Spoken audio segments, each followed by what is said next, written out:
All right, hi everyone. My name is Francisco McGowan. Thanks for joining us today in this RISA Live session here on compiling print reports in RISA-3D. So today we're going to be covering how to basically gather all of that output, that nice and useful output you have from RISA-3D, and how to get that into a nice organized package so that you can include that into your calc packs. So if you're sending that to your plan checker for review, or just whoever is reviewing your calcs, we want to show you how to make that really easy to digest and just make it clear for anyone who's looking at your calcs. So what we're going to do is going to go ahead and just solve this model. So I'll go ahead and just solve a batch with an envelope solution. So here you can see in the background that I've got this two-story structure here. This is actually our tutorial structure. So it's got a few different materials in there. And it's really, that's the purpose of it. It was just to show you how many, all the different materials and element types. You see we have wall panels, we have members, wood members, steel members, concrete walls, concrete members. So we really cover the whole gamut here with this model. So I just solved the model batch with an envelope, meaning we have results for each load combination. And then on the envelope side, it means we have mins and maxes. So that's going to show you your worst case values. That's the nicest way to just get, real quick, get an answer if your members are passing or failing based on all the load combinations that you ran. So what we want to do now is just go ahead and show you the snapshot button. So that icon is going to be up here in the upper left, which is your little camera icon. And so what I'm doing right now is I'm going to hit this icon here. And what it's going to do is it's going to give us an opportunity to create some graphics that you can include at the beginning of your calcs. Because no one likes to get a calc pack where it's just numbers and tables and you don't really know what to make out of it because you don't have a feel for the structure that it pertains to. So let's go ahead and create some nice graphics. The first thing we'll create is just one with loads and the member labels displayed. So you just come up here to your quick view area and you can say, let's go ahead and display the member labels. So if I hit this little member label icon, I can say display my member labels. And so now you see you have all of those. And then I can also turn on my loads here and display those. So you can choose various basic load cases if you need to display them for each one. So that'll make it really nice for your plan checker to understand I can turn off my nodes as well and make it really easy to see those member labels and the loads applied. So I just hit my snapshot button here, but before we do that, let me give it a more logical name. So let's call this one labels plus loads. And I'll just hit snapshot here. And by the way, you can also pan this around and move it as how you need to. You can zoom in and zoom out. And so you can get it to not fit perfectly there. And so it's really easy to see those different labels. So I'm just going to go ahead and center it like that and say snapshot. And so now it's saved it to the folder that has our model contained in it. So let's just go ahead and do this one more time with, this time we'll display the graphical code checks. So if I hit my snapshot icon again, this time I'm going to say, let's actually go ahead and just display these on a unity check basis on the color coded perspective there. So what I need to do is just say that I'd like to display my unity checks based on an envelope solution. So once I do that, you can now see the member labels. Let's go ahead and turn those off so it's a little bit easier to see everything. So I just hit none here. And then what I'll do is turn my unity checks back on. So now you have a color-coded basis here. The colors match up to the legend. It shows the plan checker that everything is passing, except for this, looks like this one beam back here is actually failing. So you'd obviously want to make sure you can take care of that before you submit your calcs. But it shows you the unity check value. So you have 0.14, for example, on this beam. So it works by a mile. And then the color-coded basis is a nice view just to make sure that everything passes. So let's just go ahead and call this one unity checks. So now I can hit snapshot and we'll save that one as well. I can also, by the way, one thing I forgot to mention is if I go back into the snapshot, I can basically select a few of these members if I only want to talk about a couple of them in my calcs. So if I hit control and then click, and then I hit my dim lock or this icon here. So basically I can single those elements out now so that you're only focused on those ones. So that's going to make it nice if you get some responses back to your original calc submittal and they say, hey, we just want to, we want some feedback on these two particular beams or this one beam and this one column. So it's nice that you can single those out in a view and simply add that to your snapshot list as well. So now we've got some nice graphics that we can include at the beginning of the calcs to give whoever's looking at them a nice rundown of what they're going to look at. So what we can do now is just go to your printer icon in the upper left and say, this time we're going to print a report. So this is a cool new interface that I'm a really big fan of. I think it's a lot easier to put together calculation packages. It's just more intuitive. So what we're going to do is we can use these checkboxes here, which you see there's little carrots next to them. So what you can do is actually expand them further and further. So for example, there's this input checkbox and results checkbox, but if I were to check both of those with a model like this, I could be somewhere in the realm of thousands of pages. So what we want to do is kind of filter these down so that, whoever we're submitting these calcs to, it's an easy to digest set of calcs, and you're really only giving them the information that they need. They don't need stresses for every member along the entire length of them, because that would just be way too many pages. So let's go ahead and just do, in this case, let's take a look at the input, and I'm just going to check all of this information because I don't think it's going to amount to that much. It's only 30 pages, which isn't too bad. So now what I'm going to do is be more selective when it comes to the results section, because this is really, if I check that box, it's going to amount to thousands of pages probably. So what I'll do instead is I'm just going to come into the results, and then I'm going to go to the envelope solution, because that's just going to give me the maxes and the mins for everything. And if someone asks that they want to see the exact results for an exact load combination, then we can go back and give them that level of detail if we need to. So let's just go to envelope, and then we'll go to elements. And then here you can see members, plates, solids, wall panels. So I'm going to choose just the members in this case. And then once I expand that one, I can say, let me just go ahead and report the code checks, the reinforcement, and the suggested designs for the members in my model. So you can see it only added 4 pages here. You can see a nice page count there in the bottom right. And then I also want to include the results since we had some wall panels. So let's go ahead and expand this wall panels caret here. And then let's go ahead and choose that I want to report the reinforcement and the design. So I just click those 2 boxes. It only added a page of information, and you can toggle through these pages. You can click to the last page, and then you can get a quick view just by expanding this to zoom in and see what your results are. So once we're happy with this, that this is going to be nice and clear for whoever's checking our calc, so we can just click out of it.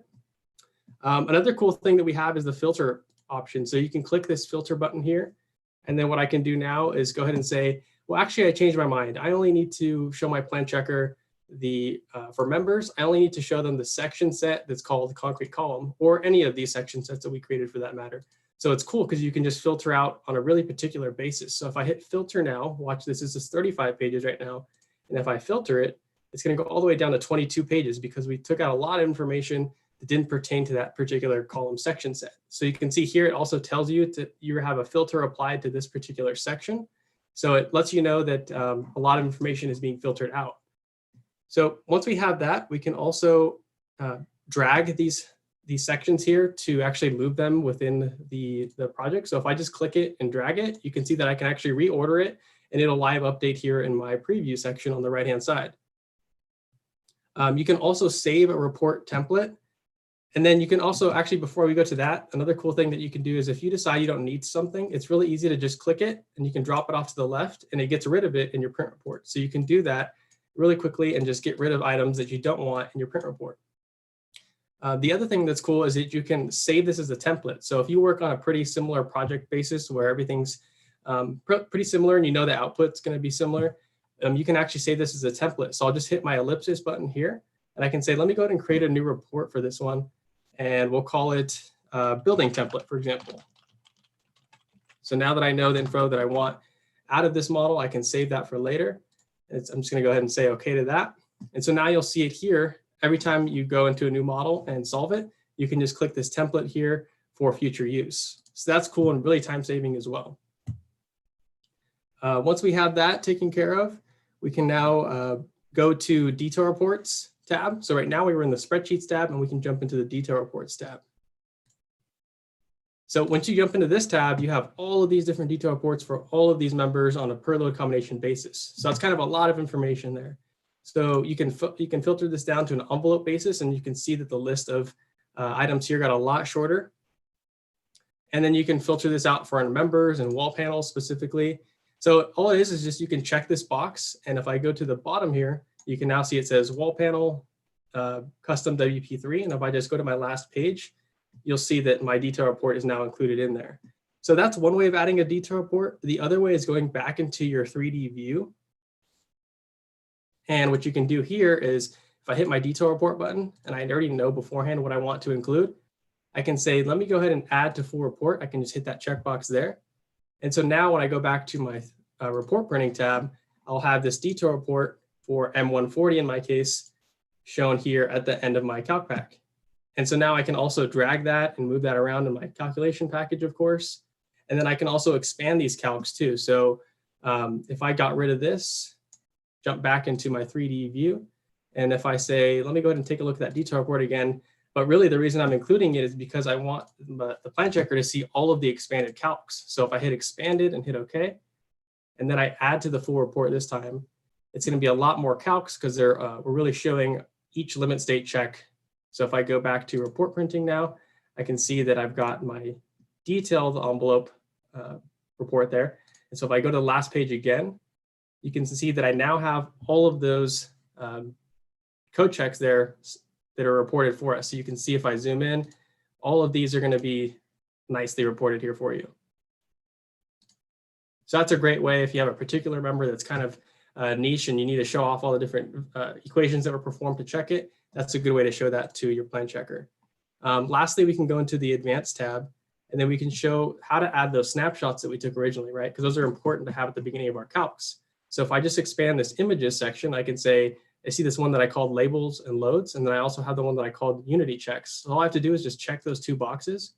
And you see right now that they were added to the end, but it's really easy just to drag them all the way up to the top. And that way you have a nice little intro to your calc pack. So if I jump to the front page now,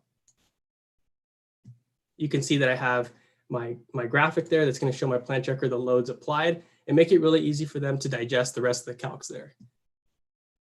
So the mission here is, of course, to just make something that's easy for someone who hasn't seen the project before to really get a good feel for it and be able to digest those results.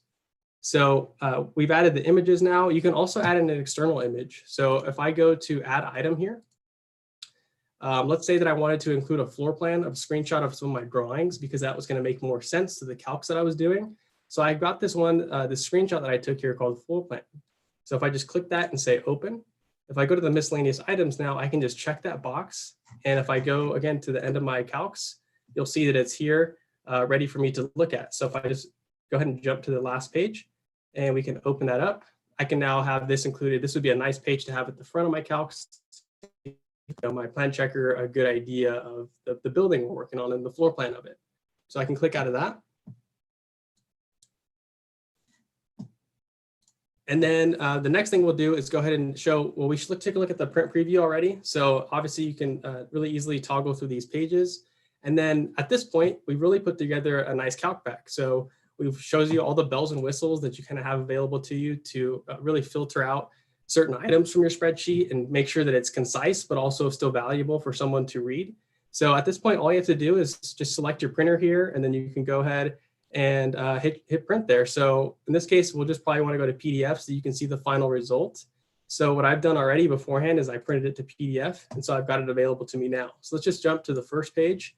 And so you can see I had that floor plan there. So you can imagine that if this is just a project unbeknownst to you and someone just gives you this calc pack, it's going to be really easy to get a good feel for the floor plan of it. We have all of our dimensions shown there. And then not only that, as I continue scrolling through my calcs, I can see, okay, great. So now I have an isometric view.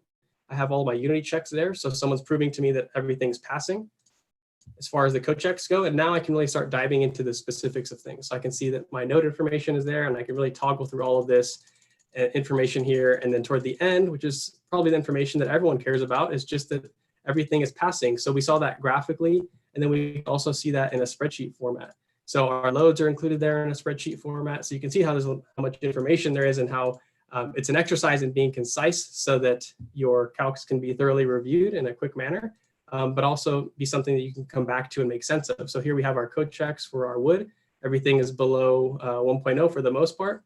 And so we're good to go. So that's a quick crash course on the creation of print reports to including your calc packs using RISA-3D. Thanks for tuning in. So definitely join us next Thursday at the same exact time. And also subscribe to our channel so you can get a reminder when we're going to go live. And we look forward to showing you the next thing we have. Thanks so much for tuning in.